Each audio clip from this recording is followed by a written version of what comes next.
Así que, bueno. Bueno, buen día, espero que anden todos bien. Ya veníamos hablando un poquito de lo que iba a ser la clase de hoy, que es como va a ser una parte teórico-práctica sobre algunos principios de fotografía que en realidad sirven tanto para fotografía como para video y que nos van a permitir tener un poco más en claro todas estas cuestiones que veníamos trabajando con Rosana y que veníamos contando, ¿no? Así, con las herramientas que estábamos pudiendo en ese momento. Pero se nos ocurrió como tener esta clase un poquito más práctica a partir de algunas herramientas que estamos pudiendo tener así informáticas que nos permitan transmitirles lo que nosotros podemos ver desde una cámara y las variables y que nos sirvan a modo ilustrativo de lo que son esos principios de los que mencionaba antes, ¿no? Seguramente el otro día también nos escribieron, nos dijeron que tenían bastantes dudas con algunas cuestiones técnicas relacionadas a estos principios fotográficos, así que la idea de hoy es un poco solventar esas dudas que vayan teniendo y por favor, como siempre, cualquier cosa que no quede clara, que no entiendan o dudas que tengan, por favor, me paran y volvemos para atrás, no hay ningún problema, ¿sí? Así que bueno, bien, vamos a empezar. Lo primero que voy a hacer es compartirles un escritorio.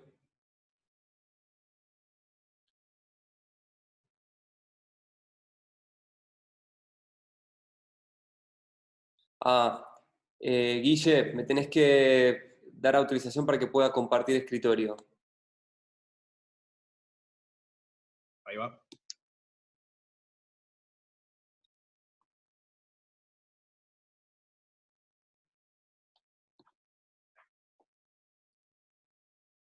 Ahí estás como anfitrión, así que podrías. Perfecto, a ver. Bien, ahora sí.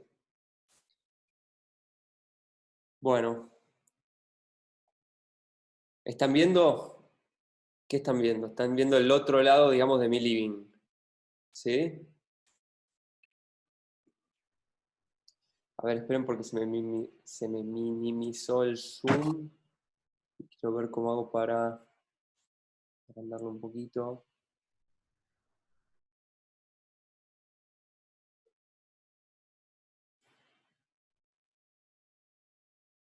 ¿Cómo hago?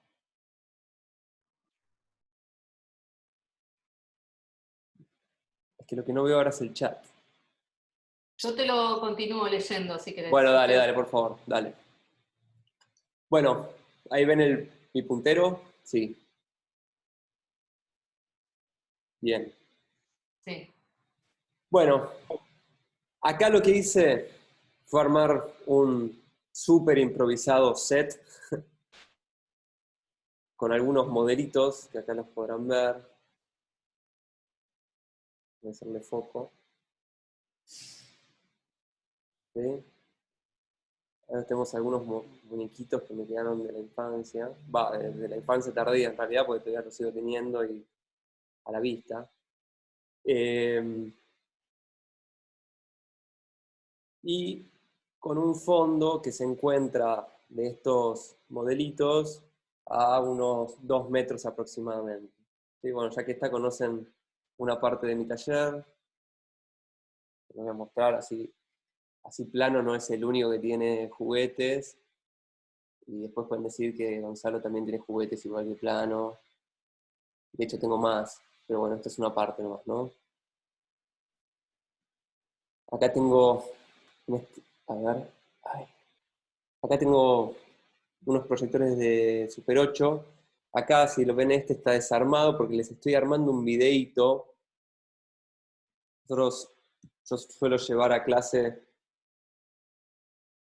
algún proyector de Super 8 para después poder desarmarlo y ver algunas cuestiones vinculadas a las clases anteriores. Recuerdan que veíamos el funcionamiento del obturador, de la cruz de Malta, etc.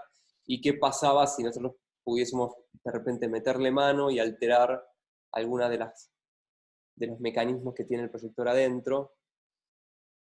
Y como realmente hacerlo en vivo es bastante complicado, y aparte el resultado de la imagen proyectada a través del Zoom no sería la ideal, se me dio por, bueno, armar un videíto y después compartírselos para que vean un poco esos resultados y esos experimentos que hago. Después está, en este momento está desarmado ese proyector. No sé si ahí se llega a ver un poquito el motor. No sé si otros, ven, ahí se ve un poquito el motor y el obturador. Bueno, es medio difícil ahora hacerlo. Pero bueno, volvamos para atrás. ¿Sí? Bien, acá iluminé, como podrán ver, tengo algunos iluminadores.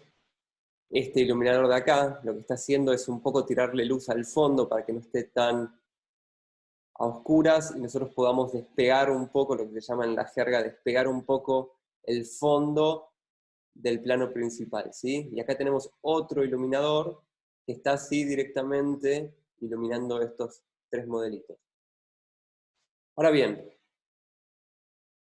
voy a volver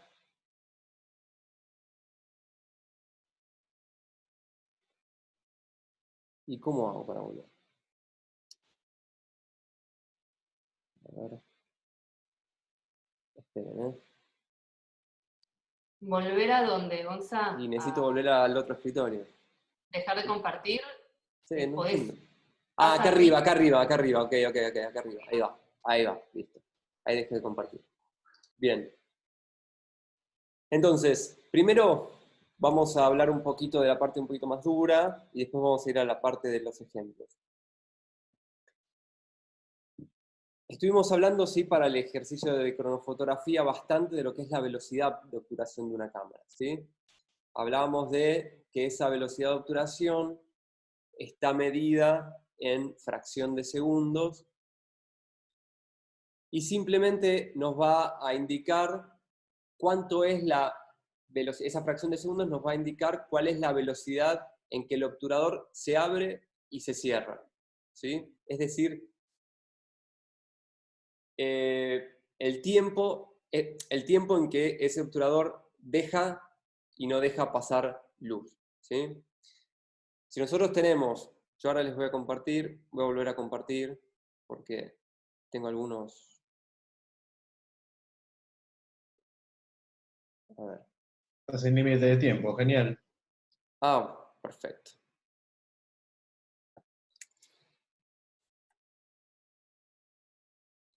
Me bajé algunos que conseguí, algunos grafiquitos que nos sirven para ver un poquito más en claro esto, ¿sí?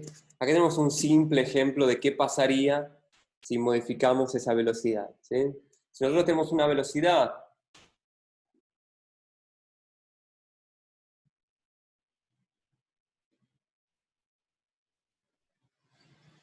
perdón, me sonó como un timbre de que debo admitir a alguien. Bien. Si nosotros tenemos una velocidad más larga, ¿sí? Donde directamente está expresada en 8, porque quiere decir que son, puede llegar hasta 8 segundos. Acá ya tenemos la fracción de segundos. Un modelo que vaya atravesando el cuadro va a estar más tiempo expuesto, entonces vamos a tener, ¿no? Va como un resultado una imagen con una estela, ¿sí? A medida que cerremos y hagamos más corta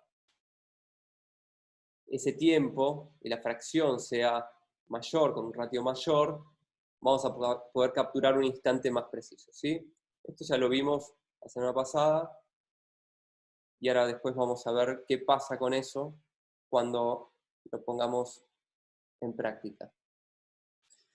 Por otro lado, ahora sí, algo un poquito quizá más complejo y que ya es algo que excede solamente la fotografía, sino que ya es una cuestión más de óptica, si se quiere, es lo que está relacionado a la profundidad de campo. ¿Qué se entiende por profundidad de campo? La profundidad de campo sería ese rango de imagen que se encuentra en foco cuando nosotros hacemos una fotografía o tomamos un video. Es decir, vamos a verlo acá, ¿sí? Si yo hago foco sobre los muñequitos,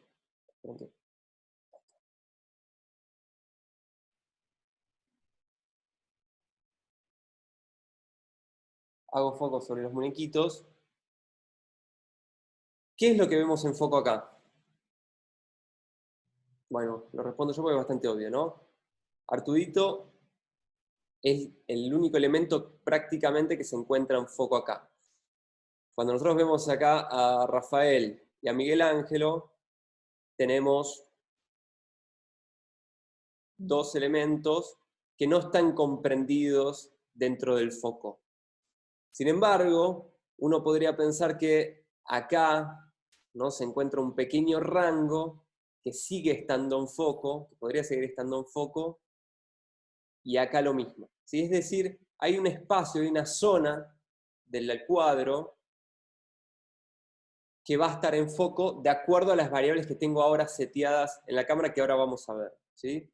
Ese rango es lo que llamamos profundidad de campo. Si nosotros, alterando las variables, pudiésemos, por ejemplo, llegar a una imagen donde los tres personajes se encuentren en foco, tendríamos una profundidad de campo mayor. Hasta podríamos también tener este fondo que, como yo les decía, se encuentra como a 2 metros de distancia, y tenerlo también en foco. Ahora bien, ¿cuáles son las variables que nosotros necesitamos para jugar con esta profundidad de campo? Bueno, en principio hay como una gran regla, ¿sí? Y esa gran regla está ligada a la apertura del diafragma. Esta regla es bastante sencilla. Dice, a menor diafragma, menor profundidad de campo. Y a mayor diafragma, mayor profundidad de campo. Tengo un grafiquito acá. A ver si este sirve. No, este no.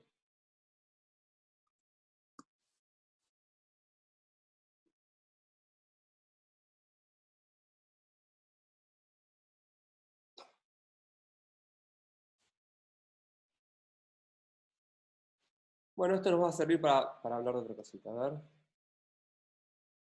¿Ven? Esto es algo que Rosana les mostraba el otro día cuando agarró su lente y empezó a cerrar y abrir el diafragma. Acá vemos el diafragma totalmente abierto, que está representada en esta escala de valores.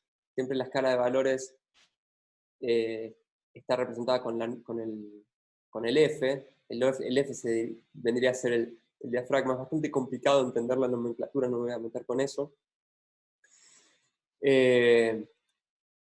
Cuanto más pequeño es este número, más abierto está el diafragma, y cuanto mayor es, más cerrado está el diafragma. ¿Ven? Acá los lentes por lo general tienen el rango máximo de apertura expresado en el aro.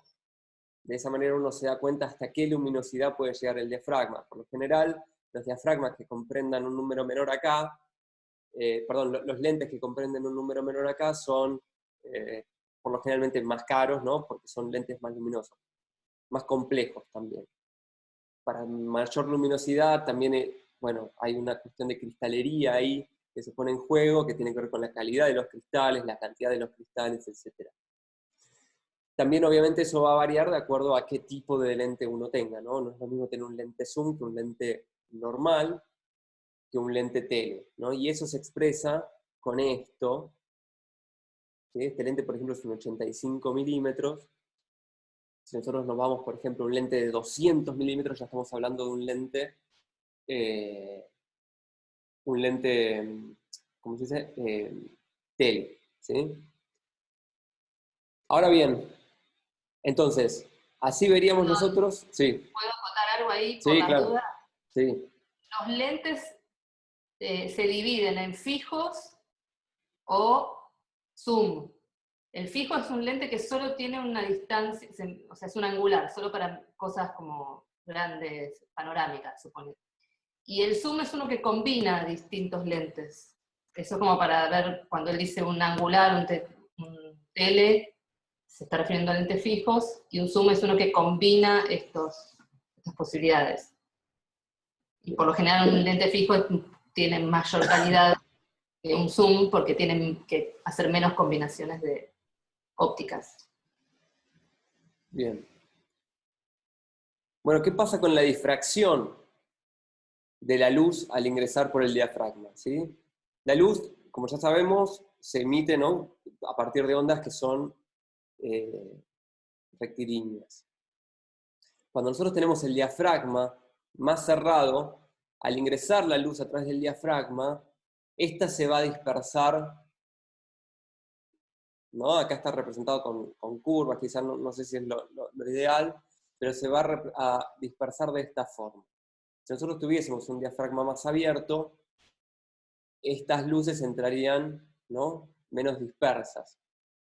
¿Qué pasa con esto entonces? Ahora sí vamos a pensar un poquito y ver en imagen qué es lo que sucede. Nosotros decíamos recién entonces que una de las variables con respecto a la profundidad de campo, o sea, una de las cuestiones con respecto a la profundidad de campo, tiene que ver con la apertura del diafragma. Acá nosotros, yo lo que les estoy compartiendo es una aplicación, que es la aplicación de mi cámara, que es una cámara... se me metió la gata. Eva, salí de ahí, salí. Esperen, ¿eh?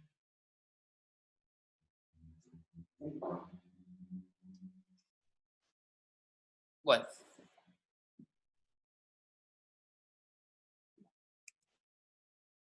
Bien.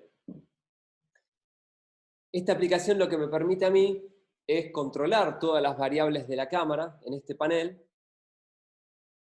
sin necesidad de tocarlo. Hasta puedo apretando este botón, disparar o grabar video, ¿sí? Entonces, vamos a esto primero. De esta manera yo puedo controlar el ISO. El ISO es la sensibilidad que va a tener, que le estoy asignando en este caso al sensor. Estas variables en realidad se utilizan de la misma manera para las cámaras digitales como cuando se usan para las cámaras analógicas.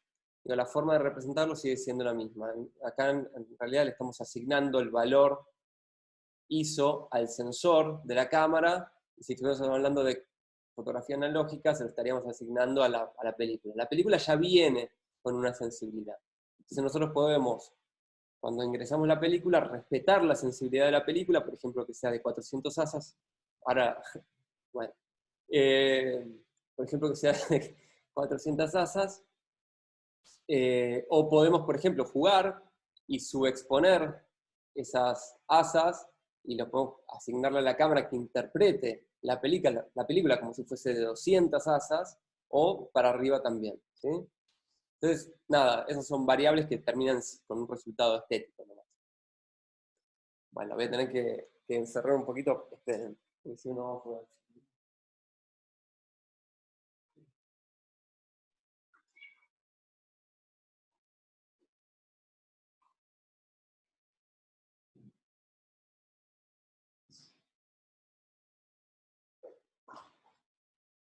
Estaba muy ansiosa de participar en la clase y se puso celosa de los muñequitos porque a veces cree que les doy más bola a los muñequitos que a ella. Bien. Entonces, por un lado, la primera variable, ¿no?, que tiene que ver con la exposición.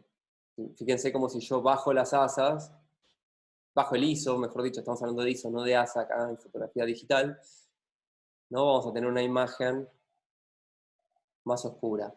Ahora, ¿qué pasa si yo este número lo llevo al palo? Si lo subo, bueno, no solamente voy a tener mayor luminosidad, sino también que, por una cuestión de sensibilidad del sensor, la imagen se va a empezar a romper.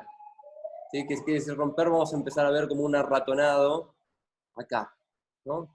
Los píxeles se van a empezar a explotar, y voy a estar forzando esa sensibilidad y voy a tener una imagen donde más rota. La semana que viene vamos a hablar sobre sensores digitales, ¿sí? Sobre sensores analógicos, de video analógico y sensores de video digital, ¿sí? Así que vamos a entrar en profundidad con eso. Por ahora solo remitámonos al resultado estético de la imagen. Bien, tenemos eso por un lado. Acá, ¿no? Representado con la F, tenemos el diafragma, ¿sí? La apertura del lente.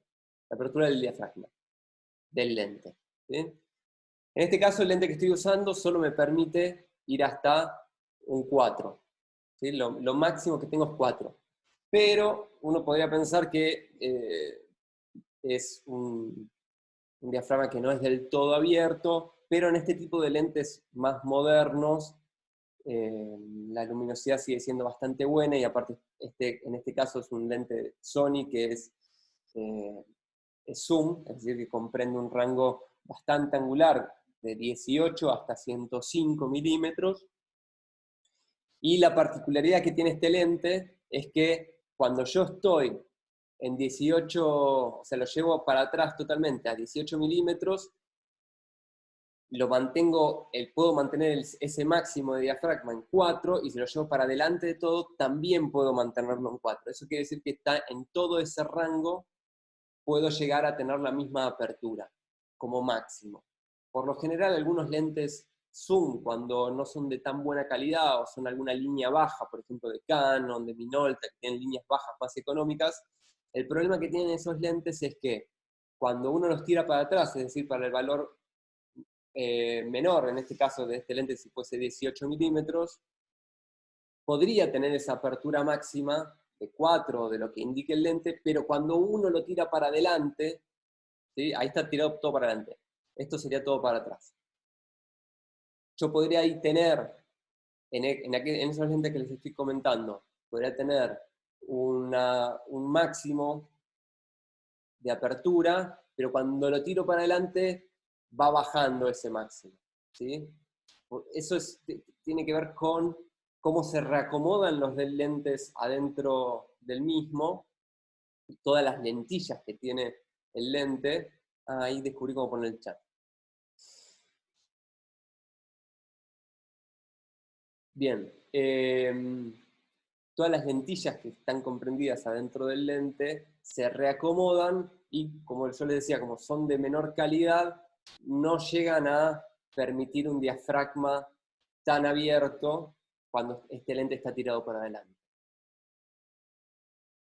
Entonces, bien, nosotros acá podemos tocar estas variables, ¿sí? De diafragma, y vemos también como ahí tenemos lo máximo posible de luminosidad, pero si lo voy cerrando, va bajando esta luminosidad, ¿sí? Ahora bien, yo lo voy a dejar completamente abierto, voy a poner la velocidad en un estándar, que es en una fracción de 1,60, y el ISO lo puedo dejar acá en 500, lo puedo poner en 400, da igual ahora. Ahora lo voy a subir un poquito, vamos a dejarlo en 400, ¿sí? Bien. ¿Qué pasa entonces con la profundidad de campo con respecto a la variable de la apertura del diafragma? Como les decía antes, acá podríamos pensar que lo único que se encuentra en foco es Arturito, ¿sí? Es decir, que acá podríamos pensar en una profundidad de campo bastante pequeña, ¿no? Que podría ir desde acá hasta acá, ¿sí? De hecho, uno ve esta parte, esto es una goma eva. Si uno ve esta goma eva por acá, ya se empieza a estar bastante borroneada. Por acá también, pero acá como que hay algún tipo de detalle, ¿no? Frente a las patitas. A ver si hago así, si no puedo hacer más zoom. Bien. Pero sin embargo acá claramente vemos a este personaje fuera de foco y a este más fuera de foco aún, ¿no? Están más o menos a una misma distancia. Y el fondo, donde estaban los proyectores, a ver si puedo acomodar esto.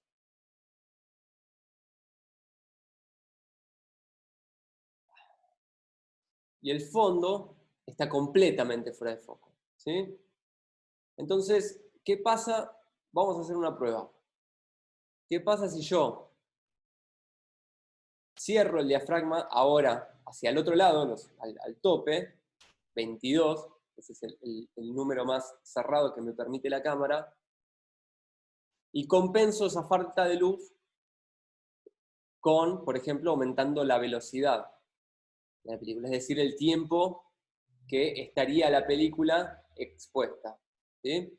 En este tipo de cámaras digitales, en realidad es como una especie de información a futuro que se me está dando, ¿no? O sea, digamos, acá el obturador no está funcionando en un tercio, sino que me está dando como la indicación de cómo sería el resultado si yo sacase la foto.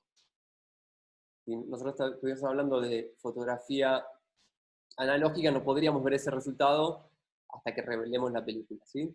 Entonces, ¿qué pasa ahí? ¿Qué cambió en esta imagen?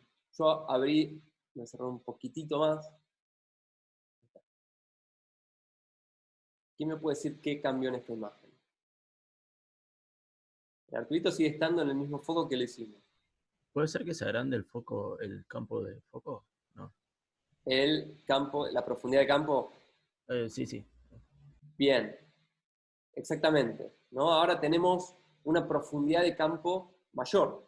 Y ahora vemos tanto al Arturito en foco como a Miguel Ángel, y Rafael está más o menos un poquito más en foco, no está del todo en foco, pero está un poquito más en foco. ¿Y qué pasa con el fondo? Se ve un poquito más nítido, ¿no? Antes, recuerden, veíamos directamente nulo, pero ahora podemos más o menos identificar esto es un cable, ¿no? Ya hay, acá sabemos que hay como letras, ¿sí? Si comparamos esta imagen con la anterior, ya estamos hablando de una imagen completamente distinta en cuanto a profundidad de campo, ¿sí? Fíjense también, entiendo que se ve bastante mal por el zoom y porque también estos softwares no están, yo estoy conectando la cámara por USB, no tengo una definición de imagen tan nítida, solamente sirve como una guía, pero sí podría pensar en esta goma eva como algo un poquito más uniforme a lo que era antes, ¿no? Acá, por ejemplo, no sé si llegan a ver, hay como una mancha, ¿sí? Ya acá mismo, en todo este rango de acá. Es decir, como yo les decía antes, ¿no? Esta primera regla de la profundidad de campo en la que a menor diafragma, o sea, cuanto más cerrado está el diafragma, perdón, al revés, cuanto más abierto está el diafragma, menor profundidad de campo tenemos. Y cuanto más cerrado está el diafragma, ahora está más cerrado en 22, mayor profundidad de campo, ¿sí? Tiene que ver con el grafiquito ese que les mostraba antes también. ¿Sí? De vuelta, insisto en que este no es el gráfico que más me gusta, es lo que encontré así medio rápido. Quizás debemos tener otro gráfico un poquito más claro, pero tiene que ver con cómo se refractan los haces de luz al ingresar por el pequeño orificio del diafragma cerrado y cómo se refractarían si nosotros tuviésemos un diafragma más abierto, ¿sí? Lo parejo de la incidencia de los rayos de luz en un diafragma más abierto me podrían dar a mí como más precisión a la hora de pensar en la profundidad de campo, ¿sí? La selección de ese espacio, de ese rango de profundidad sería más preciso. En cambio, cuando nosotros tenemos más cerrado, se vuelve como más pareja, ¿sí? más uniforme la incidencia de la luz. Por eso es que al estar más cerrado, la imagen se empieza a comprender casi como un todo, ¿sí?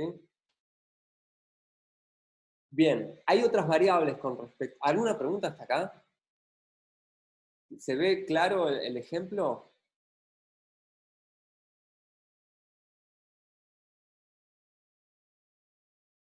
Sí, se ve. Si podría repetir que, Mica.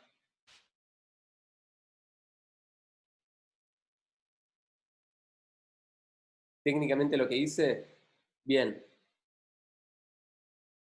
Volvemos. Sí, o sea, cerraste al máximo el diafragma y lo otro que habías hecho, que no me perdí ahí.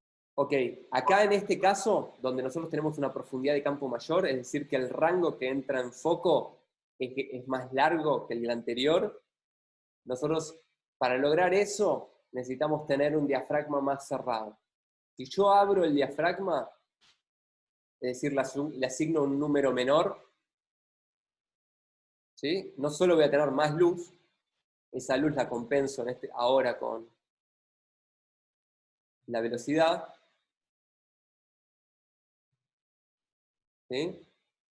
Yo ahora perdí esa profundidad. Fíjense cómo se volvió mucho más nubloso el fondo y estos dos personajes que son a los cuales yo no les hice foco directamente. A ver, hagamos una prueba. Si yo ahí abrí el diafragma, ¿no? ¿Qué pasa si yo el foco se lo hago a Rafael?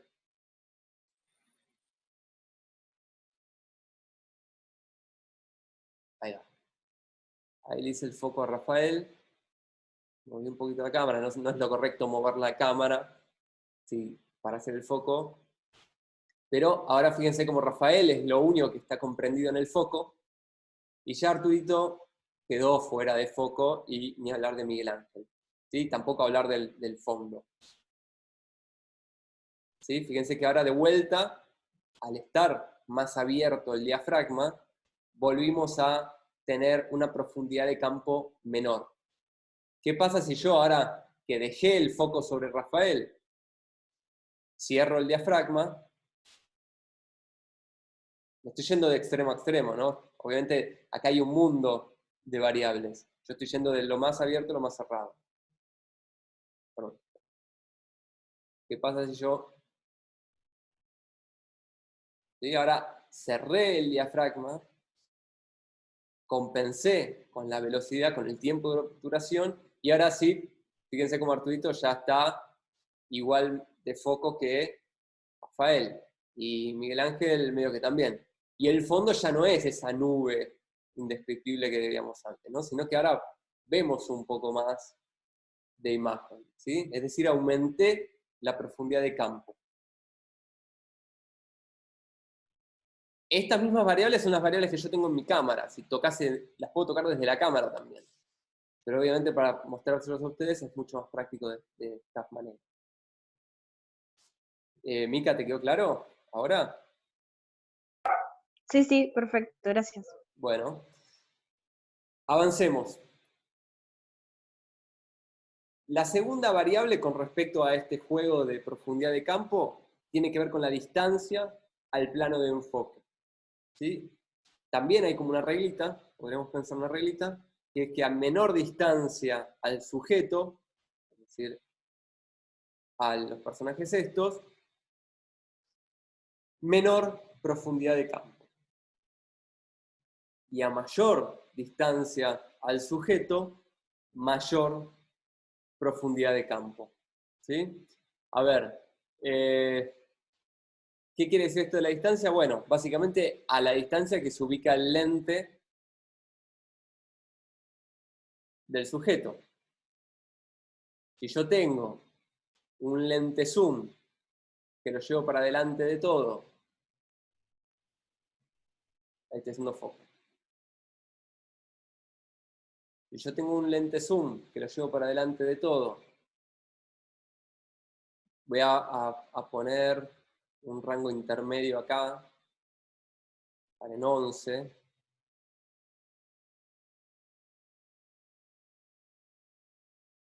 ¿Sí? Si yo tengo menor distancia,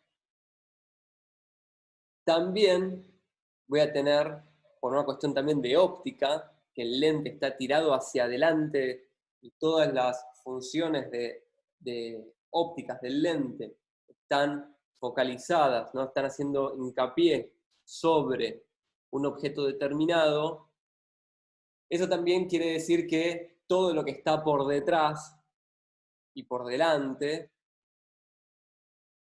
va a estar en planos focales diferentes. Es decir, vamos a tener una menor profundidad de campo. A ver, vamos a volver al diafragma completamente abierto. A ver si de esta manera lo podemos ver mejor. Vamos al plano anterior, era algo medio así, donde acá nosotros sí podíamos tener de repente los personajes, ¿no? en un plano focal, en una profundidad de campo más o menos similar. Si yo tiro para adelante el zoom, acá debería tener en realidad otras distancias. Quizás es un poco difícil mostrarlo ahora, pero tirando bien para adelante el zoom, este personaje debería estar un poco por fuera de lo que comprende la profundidad de campo, ¿sí? Debería ser más ajustada aún esa profundidad de campo acá. Vamos a probar esto, a ver qué pasa si hacemos al revés. Si abrimos más o menos ahí el diafragma en un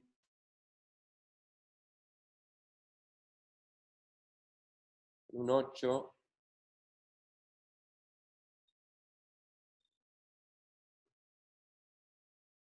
Y bajamos acá. Si nosotros ahora sí vemos bien en foco acá y más fuera de foco acá, pero en teoría si yo esto lo tirase para atrás, debería estar empezando a estar más en foco este personaje y este personaje. Y el fondo también. Con el fondo lo podemos probar.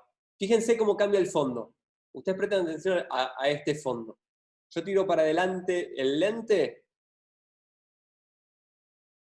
Voy a levantar un poco.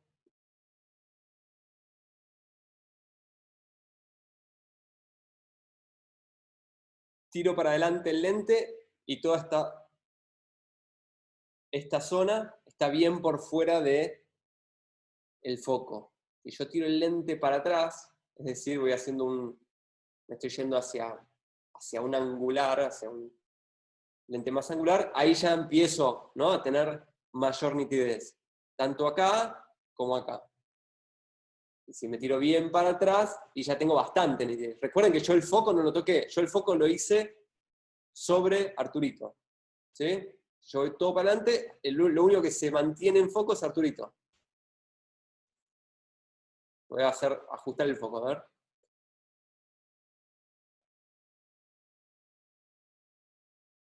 ¿Sí? Fíjense el cambio de foco. Sin embargo, desde que estoy todo tirado para adelante hasta todo completamente hacia atrás, Arturito se mantiene en foco.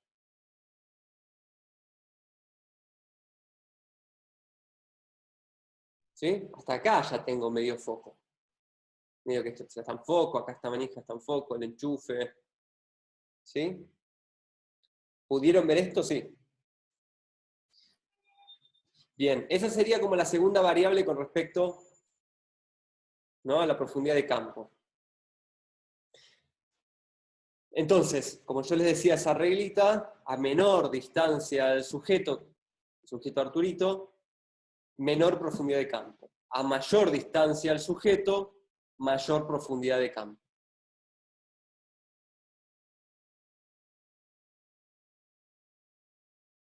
Marisol pregunta, ¿cómo se relaciona en una cámara en manual?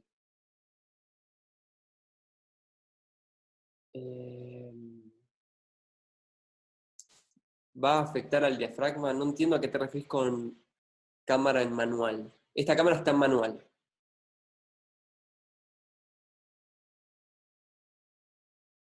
Esta cámara está en manual. ¿Te referís a una cámara analógica?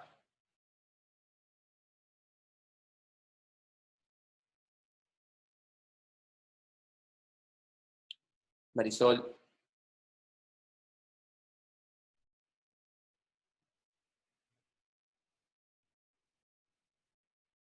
Bueno,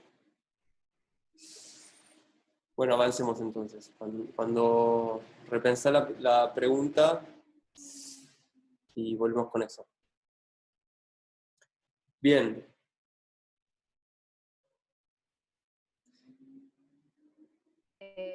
Ahí está. ¿Puedo decir una cosita para Sí. que les puede servir? ¿Me oís? Sí, sí, sí. Esto de la distancia al sujeto y cómo cambia la profundidad de campo, ¿no? Todos los planos que están en foco lo pueden ver muy fácilmente con su mano y su ojo. Si se acercan la mano a la cara y le ponen foco a la mano, todo lo de atrás se ve borroso. Pero si ahora miran algo que está lejos y le hacen foco, no sé, a una silla, algo, y van a ver que ven todo más en foco. Entonces, esto, a lo mejor vieron esas fotos de flores o de insectos, que se ve como perfecto un insecto y todo el resto es como una mancha. Bueno, ahí se ve bien cómo la distancia al sujeto, o sea, la distancia que hay entre el ojo o el objetivo y lo que están enfocando, afecta a la profundidad de campo. Cuanto más pegado está al ojo, menos foco hay, y cuanto más lejos, bueno, más foco tienen, más profundidad de campo, más planos enfocados. Bien, perfecto. Sí, es muy bueno ese ejemplo. En realidad el ojo humano funciona, mejor dicho, el lente de la cámara funciona de manera muy, muy similar al ojo humano. Bien, y la tercera variable sería lo mismo que hicimos recién con respecto al plano de enfoque, pero con la distancia de la cámara. ¿Sí? Si nosotros tuviésemos un lente, acá nosotros tenemos la posibilidad de tener un lente zoom, ¿no? Que comprende distintas distancias, pero si tuviésemos un lente con un solo plano, con un solo tipo de lente, lo que ahí sí entraría en juego es la distancia del lente. Es decir, ¿qué pasa si yo agarro la cámara? Yo ahora me fui y no puedo ver, pero ¿qué pasa si yo vengo así? Y veo de la pantalla de la cámara, ¿qué pasa si yo me acerco? ¿Sí? Y pongo la cámara cerca de la persona.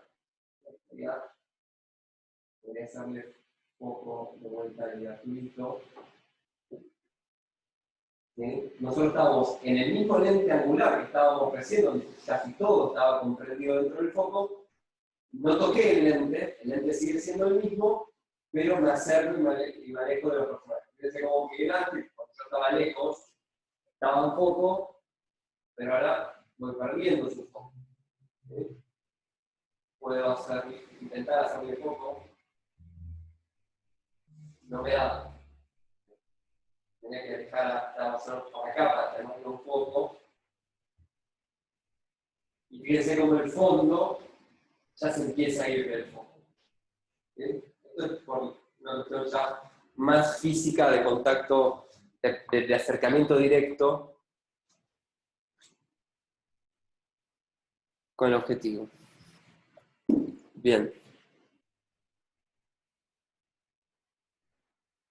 Continuemos. Entonces, bueno, entonces ya hablamos de las tres variables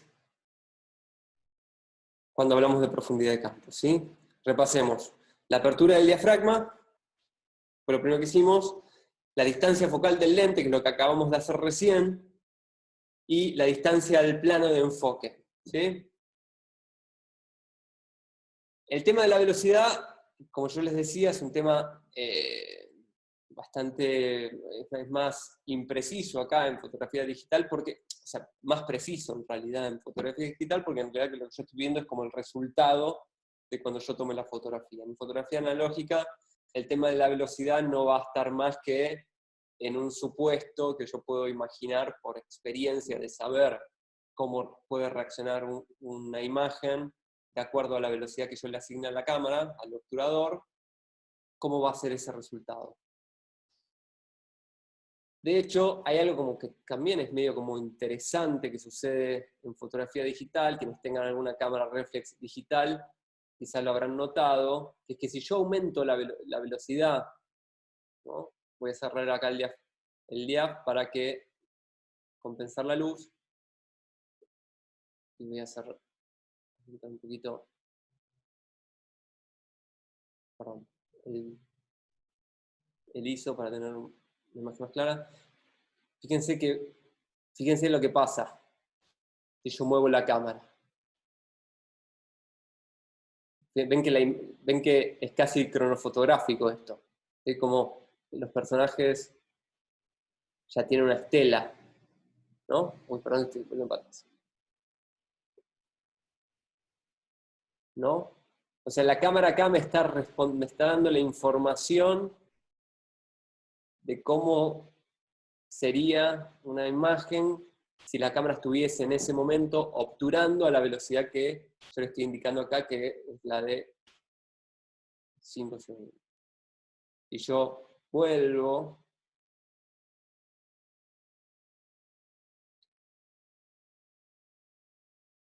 a una fracción más estandarizada y muevo la cámara, fijen cómo se estabilizó un poco. ¿Sí? Obviamente yo puedo hacer un ejercicio.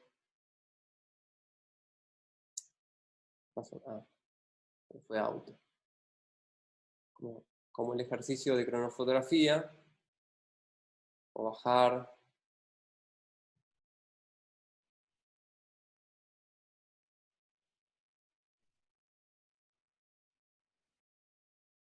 la velocidad y hacer, por ejemplo, voy a tomar una foto moviendo la cámara, ¿sí?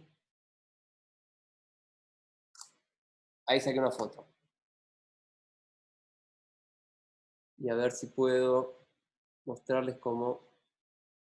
No, perdón, ¿eh?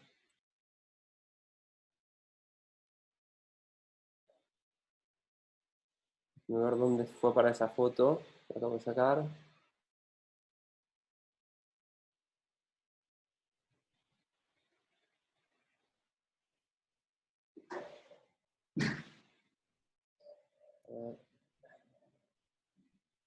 Acá.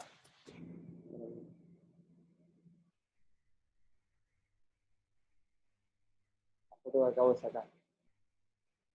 ¿Sí? Esto es básicamente lo que están haciendo en el ejercicio de la fotografía. Si yo bajo esta velocidad,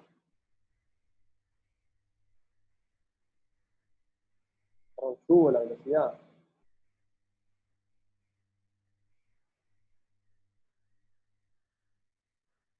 abro el diafragma, y hago lo mismo que hice recién, que es como sacar una foto rápida moviendo.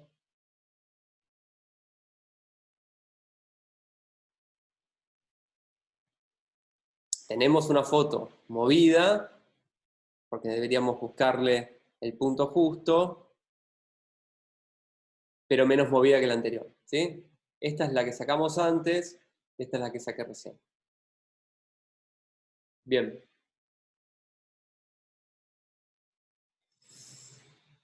Avancemos entonces.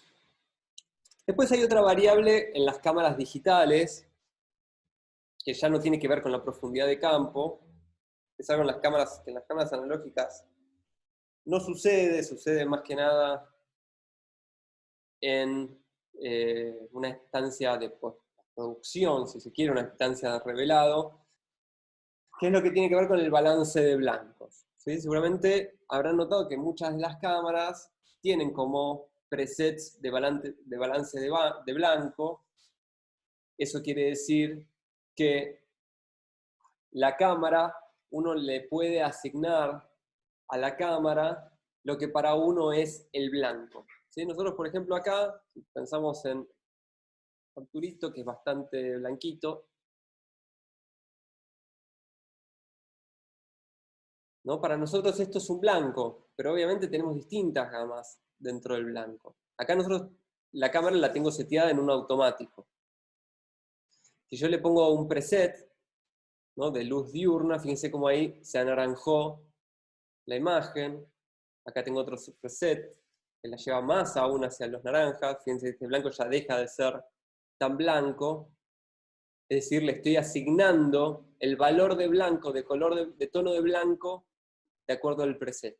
¿Sí? ¿Qué pasa si le doy un balance de acuerdo a una luz incandescente? ¿Sí? Eso está expresado de esta manera porque lo que se piensa es en compensar si es que yo tuviese una luz incandescente en este cuarto. Si yo tuviese una luz incandescente, debería compensar esa tonalidad más naranjosa hacia los blancos. Entonces, este preset me permite a mí compensar subiendo los azules. Y bueno, después tenemos otro tipo de preset, también hay muchos, ¿no? Pero uno puede hacer, que yo acá no sé cómo hacerlo en realidad, por eso no me quiero meter mucho, porque nunca lo hice, yo por lo general estoy siempre con el automático. Hay una forma de uno hacerlo manualmente, ¿no? Decir, bueno, yo quiero que este sea mi blanco. Entonces, ¿qué hago? Agarro, por ejemplo, no sé, una hoja en blanco, una hoja de imprimir en blanco, y la ilumino bien, y no sé si es con esto en realidad, y acá no la estoy pudiendo iluminar bien, ¿no? Pero no sé en esta cámara cómo hacer, nunca lo probé. Pero uno le indicaría, decir, bueno, este quiero que sea mi blanco. Entonces balanceame los tonos de acuerdo a este blanco. Entonces le doy clic a el botón que sea el correspondiente, y ya me va a generar un balance de blancos manual, de acuerdo a lo que yo siento que es el blanco que deseo que tenga la imagen. ¿Sí? Ahora vamos a ver un poquito con algunos ejemplos el tema este de los balances. ¿Se entendió lo que es el balance de blancos de una cámara? Sí, se entendió. Perfecto. Bien.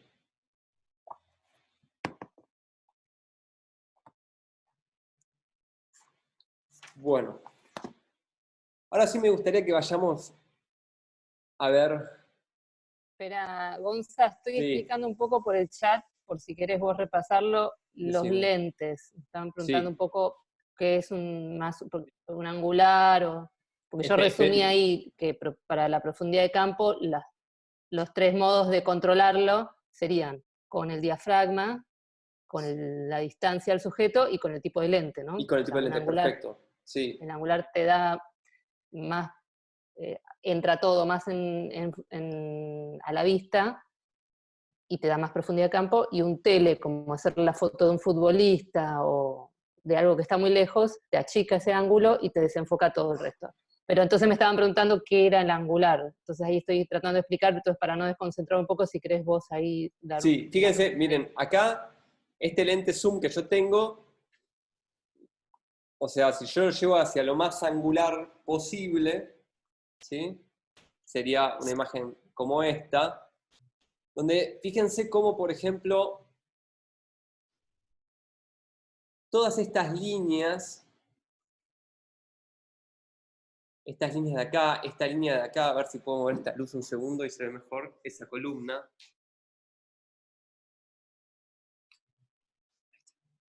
Digo algo, Sí. ¿cuál es la divisoria entre angular y tele? ¿No? Porque es como una franja, no es tan clara, digamos.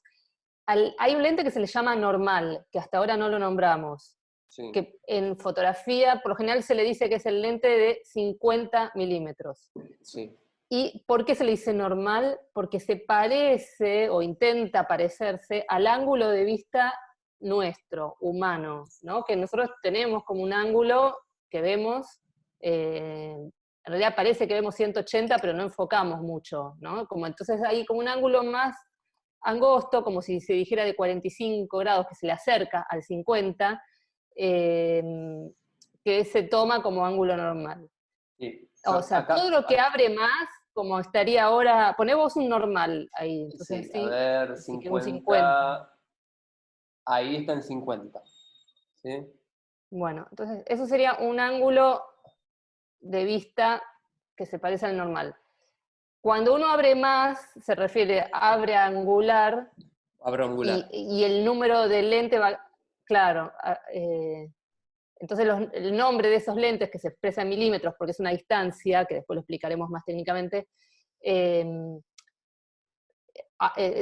esto podría ser un 24 milímetros. O sea, todo lo que va menos de 50 milímetros, o sea, un lente normal es 50, bueno, si uno se encuentra con un lente que dice 24 milímetros, es un angular. Todo lo que sea más de 50, un 70 milímetros, un 80 milímetros, un 200, esos teles que ustedes les ven a los deportistas en la cancha de fútbol, que son como unos telescopios, Espérame que voy a esos poner son justo teles. esa imagen. Entonces, esos son teles que miden 200 milímetros, 300 milímetros. Entonces, acá ven, el fotógrafo está lejos del deportista, ¿no? No está en la cancha, pero lo acerca con un tele. Ese tele es el tipo de lente que se usa, dijimos, es el tercer motivo que controla la profundidad de campo. Entonces, estas fotos siempre tienen fuera de foco atrás, siempre hay poca profundidad de campo. O sea, y justamente estamos en un campo de fútbol, ¿no? Entonces, tenemos foco donde enfocamos, pero los jugadores que vienen atrás ya quedaron fuera de foco, porque este tipo de lente es una forma muy rápida de sacar foco atrás. Hay una foto de sus compañeros, ¿no? La de la cuchara que nos mostró en la ventana indiscreta, que era la cuchara en el vaso, creo que era una cuchara, y mostraba como la difracción, ¿no? Cuando la cuchara entra en el vaso, y todo el resto estaba desenfocado. Bueno, estos son los lentes. Este es un tele, y cuando vemos mucho, si viéramos toda la cancha ahora, al jugador lo veríamos chiquitito, y estaríamos usando un gran angular, y tendríamos todo en foco. Sí, Más otra o cosa menos eso. importante. Los lentes fijos, perdón. Sí. No lo decís vos. No, que bueno,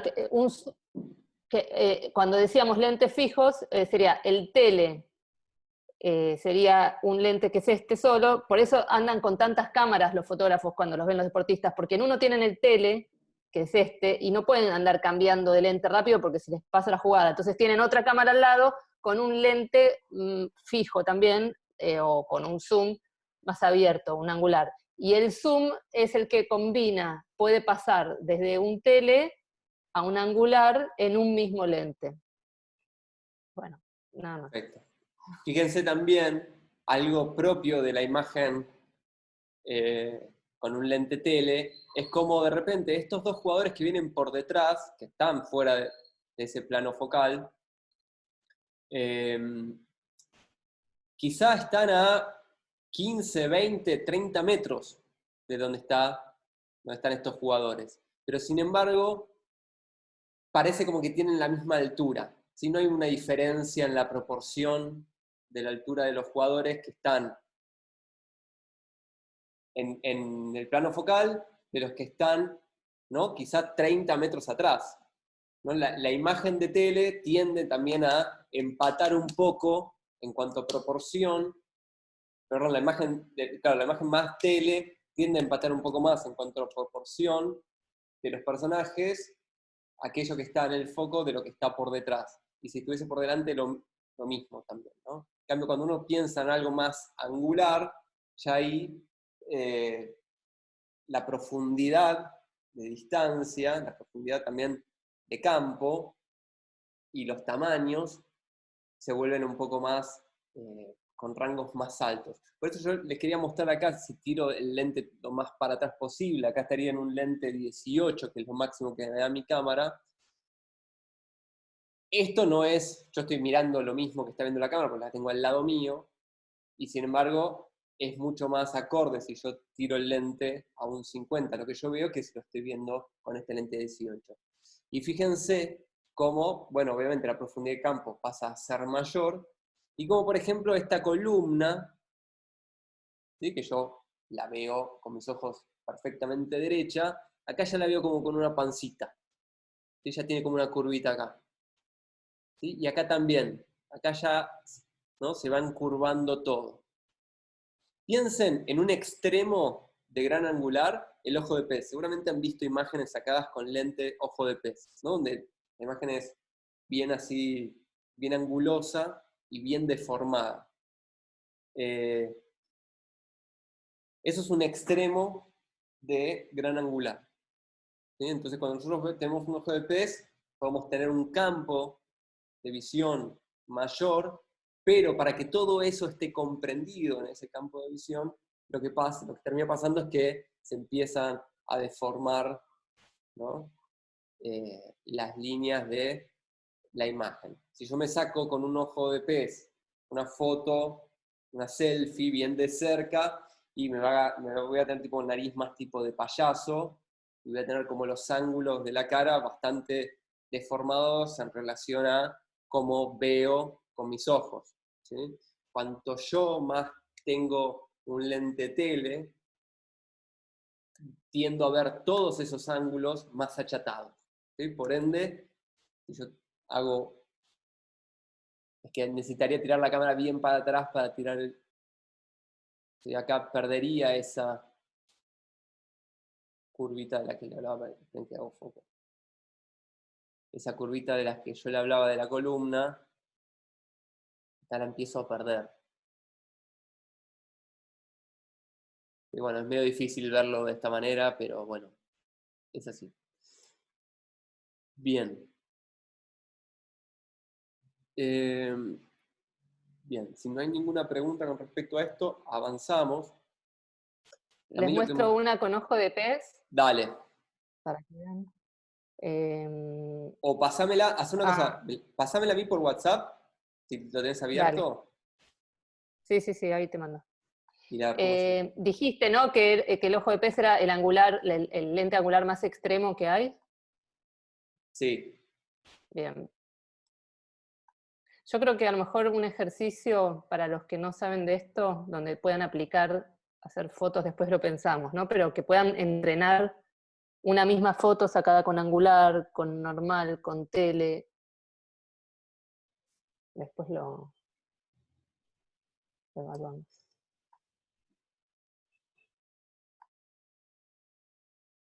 ¿Pasaste ahí?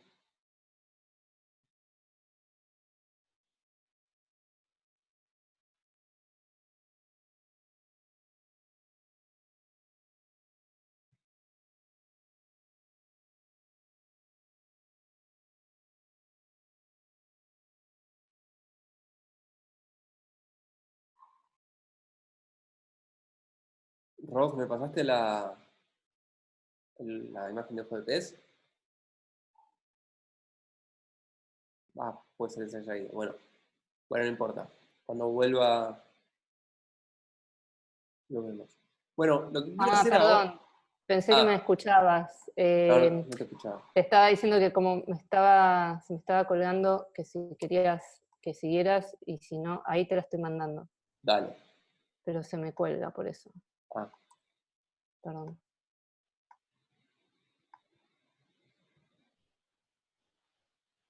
Así que avanzá y cuando te llegue... avanzamos, sí, cuando llegue, llegue.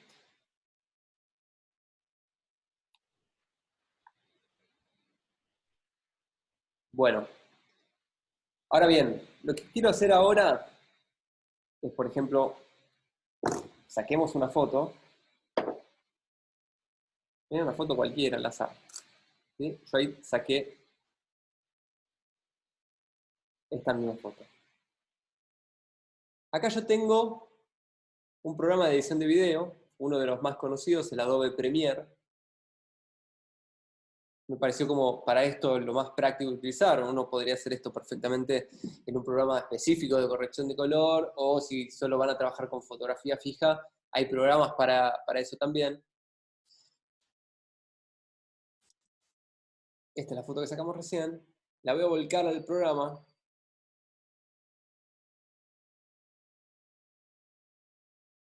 Y acá en este cuadro, ahí quedó medio grande, voy a tratar de achicarlo un poco sin perder mucho. Vamos a dejarla ahí. En realidad es un poquito más grande la foto, pasa que si la pongo... Ahí está.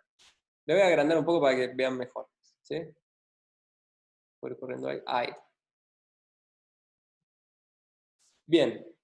Entonces, como ya sabrán, ya lo hemos hablado esto. En el video, en las imágenes digitales, ¿no? La imagen está compuesta por los rojos, por un valor, por valores de rojos, valores de verde, valores de azules, y por un valor de luminancia, ¿sí? En este caso, esto se llama vectorescopio, que es lo que a mí me permite poder interpretar los valores de luminancia que comprenden esta imagen, ¿sí? Fíjense que acá yo puedo manejar esta curva de luminancia, puedo reinterpretar esta curva de luminancia, y fíjense qué pasa si yo la empiezo a mover. Fíjense qué pasa acá en el vectorescopio, ¿sí? Fíjense cómo este espectro de luminancia, que acá está expresado en valores que van desde el 0, perdón, desde el menos, en este caso del menos 20 hasta el 120, o si uno se quiere guiar por esta regla de costado, del menos 51 al 306, pero que en realidad uno podría pensar que los valores aceptables se comprenden dentro del 0 al 100. ¿Qué pasa si yo muevo esa curva? Fíjense cómo va variando el espectro lumínico, lo tiro para acá, fíjense cómo acá disminuye, y fíjense cómo al mismo tiempo va variando en la imagen resultante. Fíjense cómo la imagen va creciendo en luminosidad y cómo de esta manera va variando en luminosidad, ¿sí? Esto teniendo en cuenta si yo toco esta variable desde la parte media de la curva, modifico la curva desde su zona media, es decir que estaría, si se quiere, manejando los tonos medios de la imagen, ¿sí? Los tonos de luminancia medios de la imagen. Pero ¿qué pasa si yo esto, en vez de manejarlo desde la mitad, lo manejo desde arriba? En este caso, ahí. ¿Qué empieza a pasar? Fíjense cómo va cambiando la imagen de manera diferente a cómo cambiaba cuando lo manejaba de la mitad. Acá, cada vez que me voy, cada vez que me voy hacia esta zona de la curva, esto se conoce como manejar, tocar la curva de luminancia, ¿no? Cada vez que me voy hacia esta zona de la curva, estaría manejando las variables más altas, los tonos más altos de la luminancia que comprende la imagen. Si yo me voy para esta parte de abajo, estaría manejando, en este caso aumentando, los tonos más bajos, ¿sí? La parte de la gama más baja de este espectro. Fíjense cómo, si yo hablo de la parte más alta de la gama, más arriba, fíjense que estaría hablando, si nosotros pensásemos, bueno, ¿cuáles son los altos, los highs de esta imagen? Que es muy parecido a cómo funciona el sonido, ¿no? Cuando uno habla de frecuencias altas y frecuencias bajas, es decir, los highs y los lows. Uno puede, a través de un filtro, un low pass,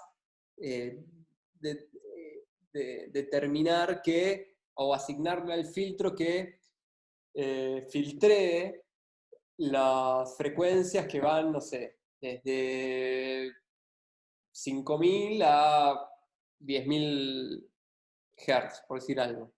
Y si nosotros estuviésemos usando un filtro de highs, estaríamos diciéndole que, por ejemplo, filtré las frecuencias que van de los, no sé, 10.000 a los 15.000 Hz. Esto es parecido, ¿sí? Hay frecuencias que son más altas, que se encuentran acá, y frecuencias que son más bajas. Y tiene que ver con cómo es esta imagen, ¿sí? Nosotros ahora lo que me gustaría es sacar otra fotografía, pero cambiándole las variables estas. ¿Qué pasa si yo subo así y bajo de acá? ¿Sí? Saquemos una foto ahí, tac.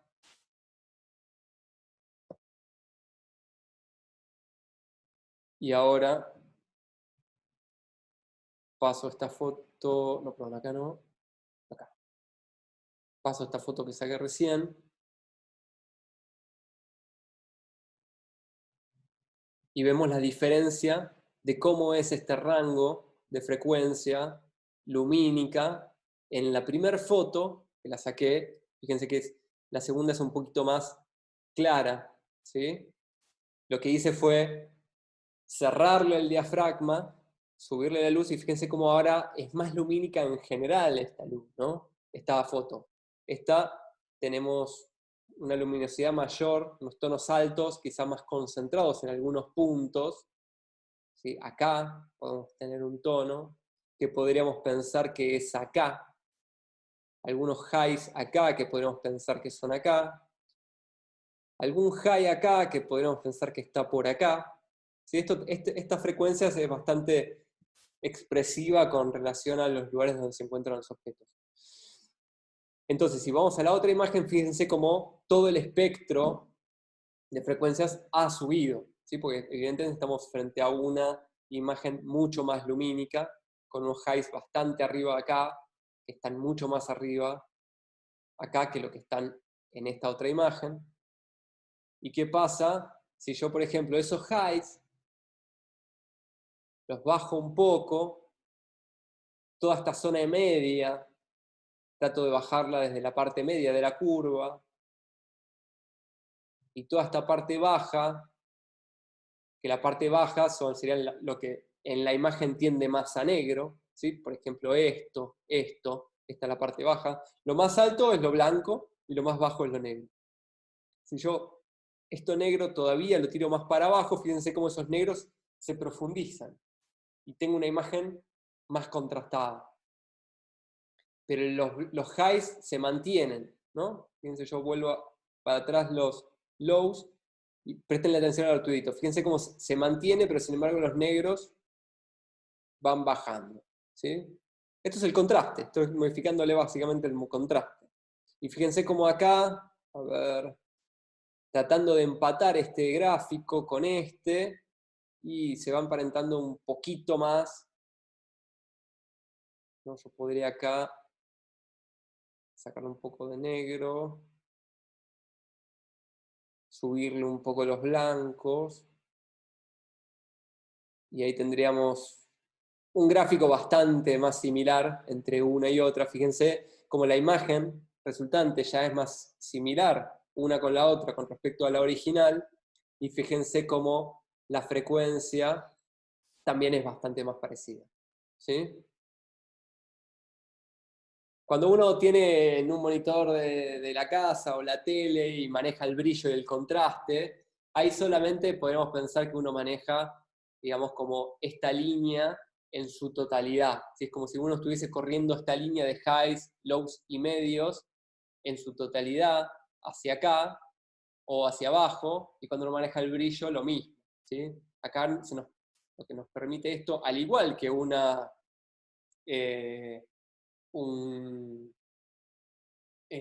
¿cómo se dice? Un mezclador de frecuencia en sonido, de la misma manera nos permite interpretar las distintas frecuencias individuales y poder controlar la imagen, ¿sí? A su vez, también me permite, si yo voy acá y cambio a RGB, vamos a sacar la parte de luminancia, acá me permite controlar las frecuencias, pero individualmente por los distintos colores que comprenden la imagen total, ¿sí? Sabemos ya que la imagen relacionada a la luz está comprendida por estos tres colores, el rojo, el verde y el azul, que si yo, por ejemplo, miren cómo si yo modifico la curva de luminancia, la misma que estábamos moviendo recién, fíjense cómo los tres colores, ¿no? Se mueven al unísono casi, ¿sí? Pero si yo me voy a controlar individualmente, por ejemplo el rojo, desde la parte media, fíjense cómo crece el rojo, y por ende el resultante es una imagen más arrojizada, acabo de inventar una palabra, rojizado. Si yo le subo los altos, ¿no? De los rojos, perdón, ahí lo estoy bajando. Si yo modifico la zona alta de los rojos, fíjense cómo va variando la curva, ¿no? ¿Qué pasa si los bajos los muevo? Fíjense cómo se achata el espectro este. ¿Qué pasa si hago lo mismo con el verde, por ejemplo? ¿No? Los bajo, le estoy quitando verde acá. Fíjense hacia qué tonalidad se está yendo la imagen, ¿no? Hacia Una un magenta. pregunta. Sí. ¿Cómo se hacía para copiar esos valores en otra foto o en otro video en Premiere? ¿Cómo? ¿Cómo Para copiar y copiar? pegar los valores de las curvas en otro video o en otra foto. Tipo, si yo tengo 2 videos y quiero que Tengan estén lo mismo. editados, claro. Y venís acá, control de efectos, esto, Ahí le va. das control C, lo copias, o botón derecho, Sí. copiar, y vas al otro video, por ejemplo, este, Sí, lo pegás y ya. y se lo pegás. ¿Ves? Ahí está, ahí se lo pegué. Bueno, este Claro, porque ya yo tenía siempre lo uno. intenté del grafiquito y no sabía cómo hacerlo. Bien. Pero sí, También nunca se me en ocurrió vez de eso. hacerlo uno por uno, podés hacer una capa de ajuste por encima de todas las capas con el mismo ajuste Sí. y listo. Ahí va. Gracias. Bien. Así, lo que te decía recién. ¿Quién habló recién? Yo, Ramiro. Ah, Ramiro. Podrías, por ejemplo, hacer así. No sé, tocar acá, botón derecho. Bueno, no sé por qué no pasa. Bueno, y podés copiarle algunos de los filtros, o borrarle algunos de los filtros, o podés seleccionar y copiárselos a todos los clips, etc. ¿Sí? Volvamos a la cuestión del color. Acá vemos Sí, cómo una entonces... pregunta. Sí, ¿Cómo era? Acá la parte de arriba era de luz, la de abajo era de... cuanto más, esto decís, cuanto más arriba estés, estás trabajando sobre los blancos, sobre la parte más luminosa de la imagen. ¿Sí? Si yo modifico acá, lo más probable es que lo que se modifique... Vamos a volver esto a cero. Pará. Vamos a volver a cero. Ahí está. Si yo modifico acá arriba, vas a ver cómo en realidad... Volvamos a espectroluminancia. Bueno, dejo los dos puestos. Si yo modifico acá arriba, va a ser que seguramente lo que se modifiquen son los blancos. La parte más luminosa, la parte más blanca. Esto, acá. Fíjate. ¿Sí? Pero fíjate cómo los negros, las partes más negras estas, casi no se modifican. Siguen igual. ¿Sí? Ahora, si yo voy a esta zona de la curva, acá sí estoy trabajando sobre los negros. Fíjate cómo los blancos se mantienen y lo que se profundiza en este caso son los negros. Estoy haciendo más negros los negros. Obviamente en algún momento va a empezar a tocar, ¿no? El negro con el blanco se va a empezar a empatar, ¿no? Entonces ya se me va a ir al carajo y ya tengo... Aunque está buenísima esta imagen. El resultado está buenísimo. Los toques van ella. Uy, esta me la guardo, me parece. Y acá hay como un rayo láser. Bien. Y lo mismo con los colores individuales. ¿Sí? ¿Qué pasa? A ver, yo acá tenía también la posibilidad de trabajar sobre...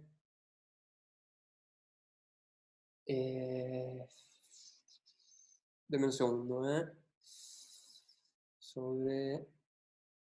Ahí está. Puedo trabajar también sobre otro sistema de color, ¿no? El sistema de color, por default, así, de lo que es la cuestión lumínica, es el RGB. Pero uno puede trasladar esto, si se quiere, a un sistema de color, que no es el RGB, sino que es el CYMK, que es el cian, yellow, amarillo, M de magenta y K de negro, lo que se llama un sistema sustractivo.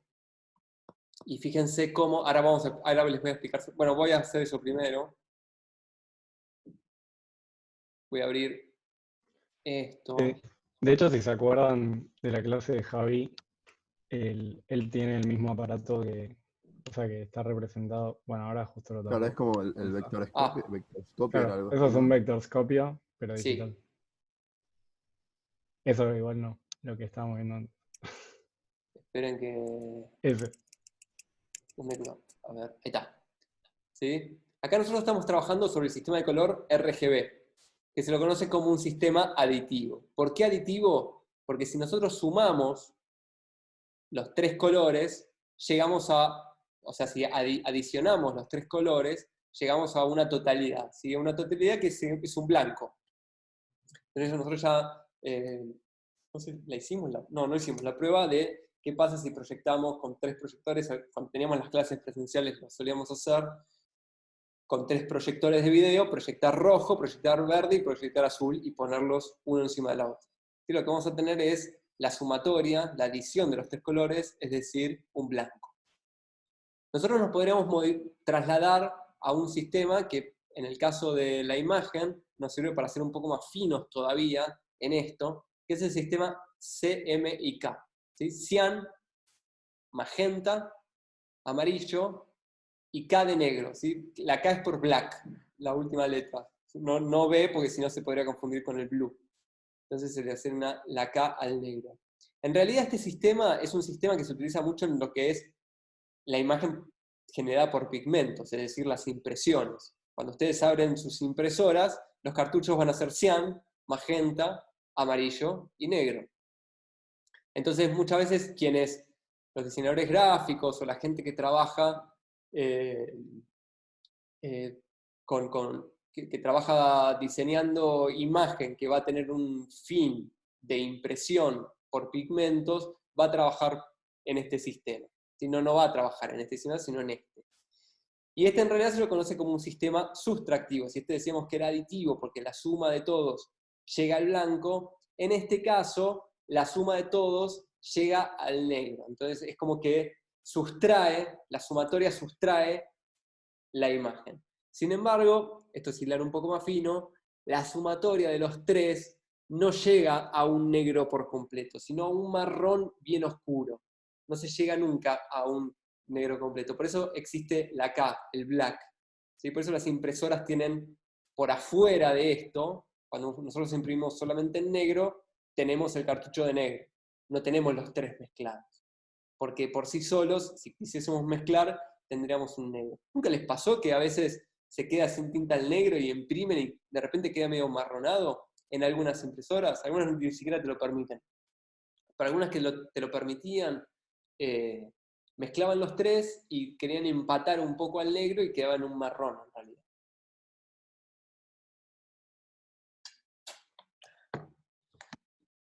Entonces, nosotros podríamos, en este caso, también trasladarnos a un sistema CMYK. Ven, acá tenemos el amarillo, el magenta, el cian, pero a su vez también tenemos el rojo, el azul y el verde. ¿Y qué pasa yo, por ejemplo? ¿No? Piensen que también... Perdón. Quiero volver acá. Piensen también qué pasa con las combinaciones, ¿no? Pensemos que si nosotros mezclamos cian y magenta tenemos azul, es decir, este azul. Si nosotros mezclamos cian y amarillo, tenemos este verde, este mismo verde, y mezclando magenta y amarillo tenemos este mismo rojo. ¿Sí? Y a su vez son complementarios entre sí estos colores. En luz, ¿no? No estamos hablando de pigmentación. Son otros los colores primarios y secundarios, son otros en pintura. Pero entonces, ¿qué pasa yo, por ejemplo, si vengo acá a tocar la curva de color? Voy a ver si puedo agrandar un poco más esto. Ahí está, bien. ¿Qué pasa si yo toco el azul, por ejemplo? Sustraigo el azul. Fíjense cómo el espectro va cambiando de lugar. Yo le saco azul y ¿hacia dónde me estoy yendo? Hacia el amarillo. Fíjense cómo el espectro se movió casi por completo al amarillo, ¿no? Perdón, ¿qué Sí. significaría en el espectro las partes más blancas o las más negras? Las ¿Qué partes significado eso? más arriba, las Ah, partes ok. más luminosas de esta imagen. Si acá ves un negro por completo, no está representado acá. Si vos ves un blanco brilloso, es este blanco más acá. Y de ahí todo el rango, es como esto va en un degradé, ¿no? Lo que vos veas en la mitad del negro y el blanco, seguramente estará por acá, ¿sí? Seguramente estos negros están por acá. Entonces, si yo vuelvo al azul, si yo subo al azul, fíjense cómo se me va el azul. ¿Y qué pasa? Entonces, si yo voy al rojo y modifico el rojo, le saco el rojo y ¿hacia dónde me voy? Hacia el complementario, hacia el magenta. Hacia el cian, perdón. ¿Sí? Y lo mismo podríamos hacer con el verde. Sustrayendo el verde, se me va a su complementario, que es el magenta.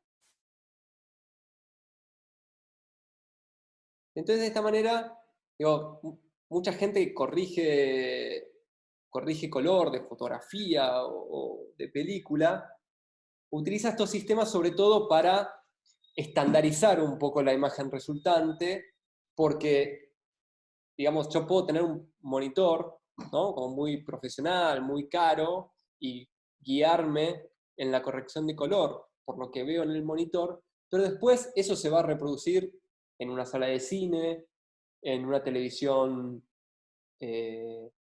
LED, en un dispositivo móvil, en un teléfono, en un proyector hogareño, en un proyector profesional. Digo, hay muchos lugares donde esa imagen va a tener después su finalidad. Si yo solamente me baso en lo que veo en mi monitor, después muy probablemente haya variaciones. Entonces, casi es como, digamos, podemos pensar que modificar todas estas variables es como modificar los colores y la luminancia a ciegas. Yo sé que, por ejemplo, si yo vuelvo a la cuestión de la luminancia, si yo sé que, subo acá, si yo sé que esta imagen, ¿no? Subo los highs, la parte más alta, los blancos, se los subo lo más que puedo, y ya me empiezan a bordear este umbral, quizás yo de repente en mi monitor lo veo bien cuando veo esta imagen, ¿sí? Pero en realidad estoy saturando la imagen. O mismo pasa con los negros. Si estos negros no están tan profundos y me empieza a ver acá, me empezaría a ver algo roto. Fíjense qué pasa si yo subo los negros.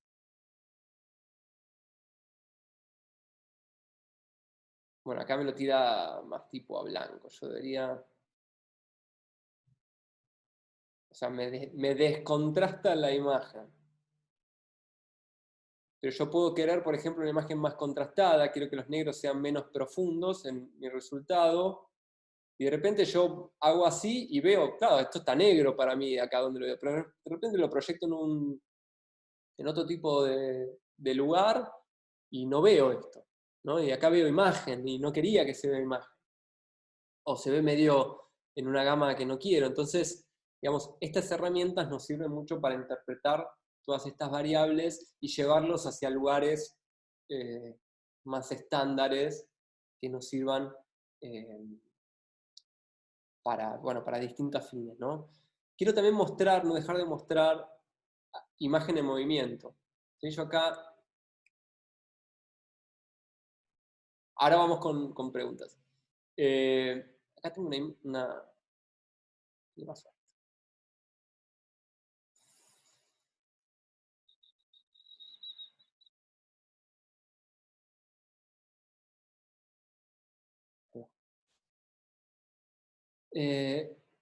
Acá yo tengo un fragmento de una película que a mí me gusta, que se llama 55 días en Pekín, de un director que me encanta, que se llama Nicholas Ray.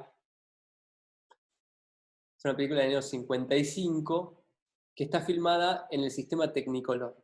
¿Sí? Después no voy a entrar mucho en profundidad del sistema Technicolor, pero después lo pueden googlear, lo van a ver bastante fácil. El sistema Technicolor es un sistema que en realidad que es un sistema para generar imagen a color a partir de la utilización de película blanco y negro, que la cual la película más emblemática de esta técnica es El Mago de Oz, ¿sí? Quienes vieron El Mago de Oz, la versión original, verán que cuando ella todavía está en la chacra, es toda una imagen en blanco y negro, y cuando salta a este mágico mundo de Oz, se vuelve todo a color, ¿no? Entonces esa era una forma de promoción que tenía la película, y también era una de las primeras veces que se podía ver imagen a color en el cine. ¿Cómo estaba hecho esto? Voy a tratar de explicarlo así a ciegas, sin mostrar imágenes. Es una cámara especial. Para generar la imagen Technicolor se requiere una cámara Technicolor, que es una cámara gigante, que mide como 2 metros de alto, y que contiene 3 películas dentro.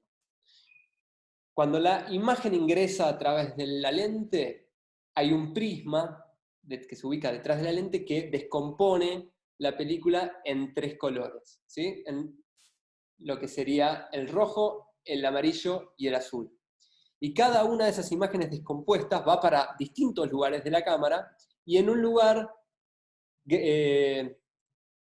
imprime una película blanco y negro, pero que está sustraída de los colores rojos, en otra película. Por eso la cámara es muy grande, porque tiene 3 películas funcionando al mismo tiempo adentro. En otro lugar de la cámara, una imagen blanco y negro, pero que está sustraída de los colores azules, y otro con los verdes. Luego, al momento del revelado de estas 3 imágenes, cuando uno revela y queda en negativo la película, ¿qué colores quedan? ¿Qué colores quedarían? RGB, o sea, rojo, verde y azul. No. Casi. No, o sea, los opuestos de... Ahí de cada va. uno. Los opuestos, es decir, el magenta, el cian y el amarillo. ¿Sí? Pero al momento de darle un positivado a esa película, vuelve a convertirse en un rojo, en un verde y en un azul. Entonces después, es toda una truca cinematográfica que se utiliza en el laboratorio. Se pone una imagen, las 3 imágenes blanco y negro sustraídas del rojo, el verde y el azul, se ponen una arriba de la otra. Entonces al momento de positivarlas, se pueden ver los colores, ¿sí? Es difícil de explicarlo así sin imágenes. Después googleen Technicolor, el sistema Technicolor, y ahí lo van a comprender perfecto. Es medio difícil explicarlo así en el aire, ¿sí? Pero en realidad, quédense con esto de que el Technicolor en realidad es un sistema que descompone los 3 colores por separado, y luego al adicionarlos, por eso es un sistema, el RGB, un sistema aditivo, al adicionarlos podemos llegar a lograr una imagen de estas características. De hecho, aparte, son súper lindas las imágenes en Technicolor. Tienen una... es quizá medio melancólico decirlo así, pero tienen una estética diferente a lo que es el color convencional, ¿sí? Pues sobre todo porque no se llega a una gama tan amplia de colores como se llega la película convencional de a color. Entonces eso le da como algo diferente.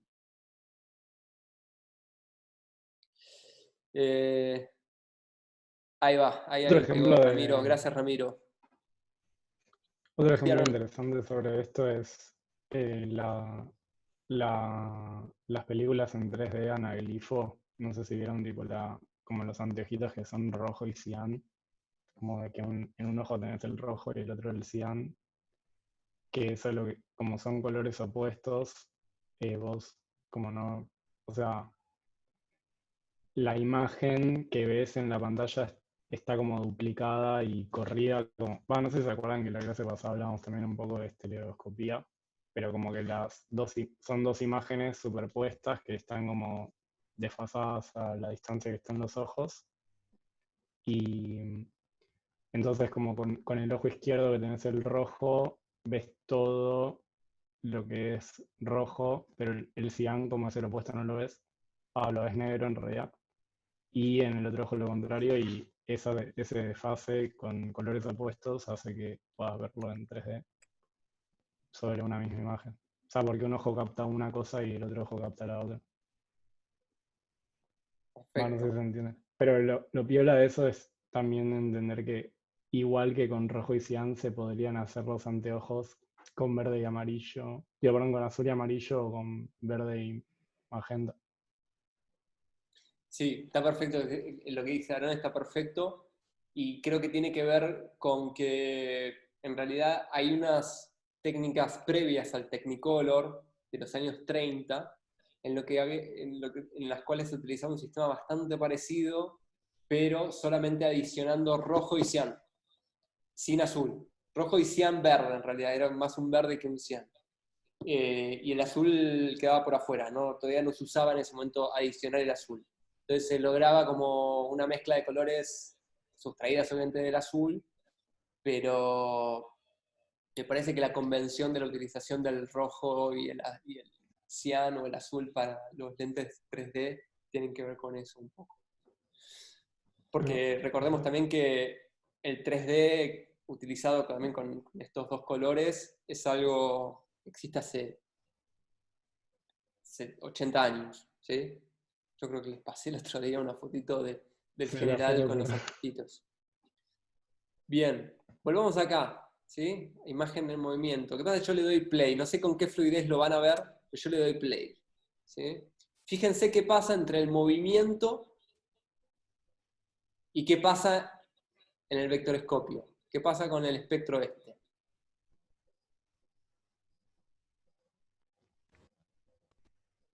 Perdón, vamos a una imagen más en movimiento todavía. Vamos acá. Fíjense. Es casi como que uno pudiese ver en el vectorescopio el mismo movimiento, ¿no? Como lo que vimos con Javier, ¿no? Claro. Sí, es el mismo aparato, de hecho. Pero acá es digital, ¿sí? Ahí estamos en algo... Fíjense cómo es casi el mismo movimiento. ¿Y qué pasa entonces? Volvemos a esta imagen. Me gusta esta imagen porque es bastante colorida. Esta está la emperatriz. Con esta que parece que tiene un rango mayor. ¿Qué pasa con esta imagen? ¿Cómo se llamaba esta película? 55 días en Pekín, de Nicholas Ray.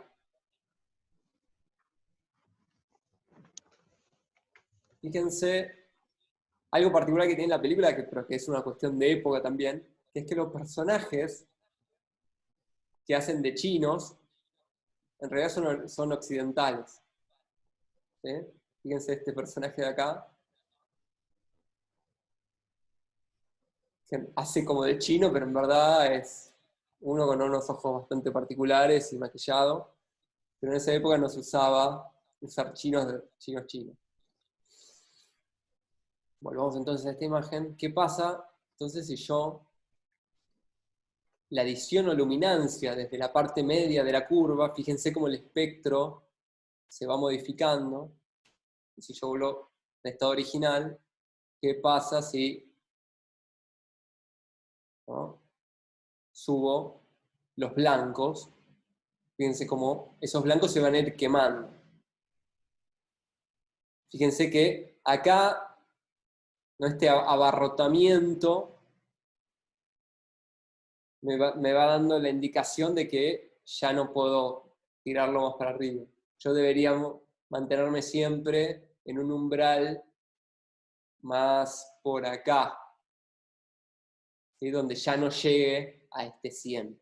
Me debería quedar por abajo del 100, en un 95 como máximo y en un 5 como mínimo. ¿Qué pasa si, de vuelta, contrasto la imagen? Es decir, le entierro los negros, les hago más profundo los negros y le subo los blancos. Ahí tendré una imagen bastante contrastada. Fíjense cómo acá el espectro se fue bien para abajo y acá se fue bien para arriba. Fíjense cómo acá tengo todo este rango. O lo puedo achatar ese rango subiéndole los negros, es decir, llevando los negros hacia el blanco y bajándole los blancos. Fíjense como ese mismo espectro que tiene como la misma forma, la forma es como que no varía en este caso, pero solamente baja el rango. Y podría hacer lo mismo con los colores individuales. Con los rojos, puedo sustraer el rojo por completo, y me quedaría una mezcla entre el verde y el azul. Debería hacerlo así, perdón. ¿Sí?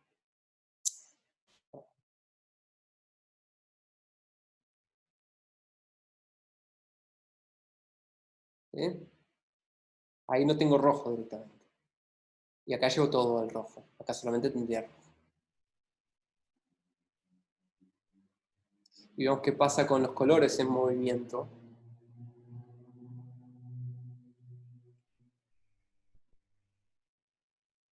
Ahí le di play. Vamos de vuelta a esta imagen que era más movediza.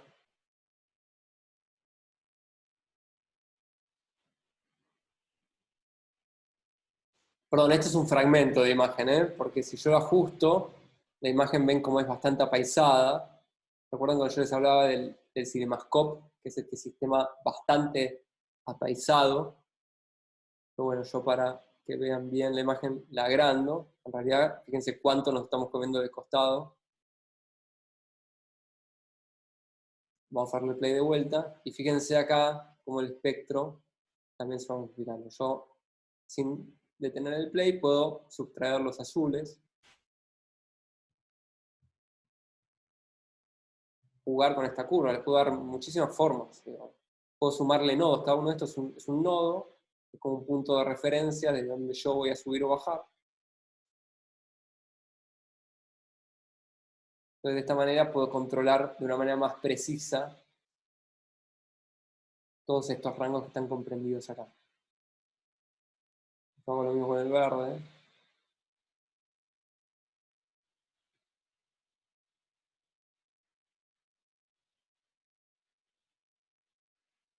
Y ahora el rojo.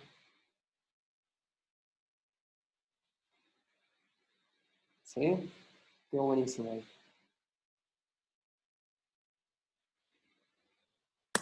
Bien.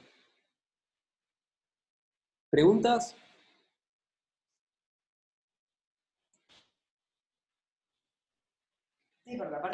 Vos cuando editas estas cosas, ¿te Sí. guías con los gráficos y eso o más que nada con el resultado? Porque a mí me cuesta mucho como, no sé, Yo, decidir qué tipo de estética. Estaba por Mirá. preguntar lo mismo, como que parece muy complicado por el gráfico. No, Yo como que lo sí. hago re intuitivo. Claro, cuando yo edito, por ejemplo, mis trabajos personales, en realidad me guío más por el resultado. No le doy tanto bola a esto porque en realidad no me interesa tanto tener como ese control tan absoluto de la imagen. En mi obra personal tengo una manera más experimental de relacionarme con las imágenes y me gusta.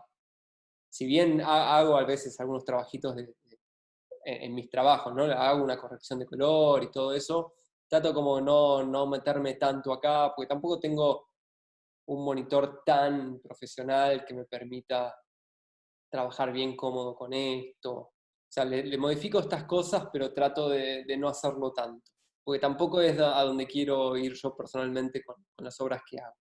No quiero ir hacia Claro. Sí. Yo me engancho mucho experimentando y agregándole cosas y a veces me cuesta decidir cuándo tengo que parar, porque, no sé, Claro.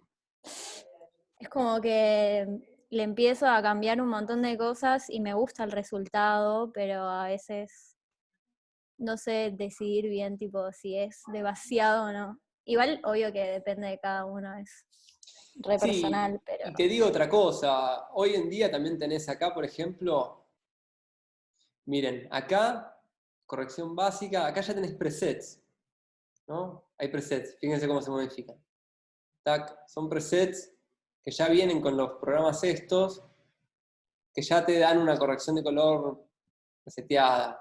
Hay programas que son de presets, fíjense, acá tenemos la imagen con el preset puesto y sin el preset, ¿no? Entonces, miren, solo con tocar ahí ya me contrastó la imagen, ¿no? Ya me hizo algunas cosas que la vuelven un poco más interesante a la imagen que la que viene así plana por default. Digamos, esos presets esas correcciones que hacen van variando de escena a escena o de imagen a imagen como para tener algo más o menos normalizado y que todas queden más o menos parecidas, o es que simplemente le aplica un modificador a esas curvas o esas cosas y se le aplica a todos por igual esa modificación. Mirá, a nivel profesional, sí, no, te digo que lo hacen escena por escena. Sobre todo en lo que tiene que ver con la restauración de película y digitalización de película original.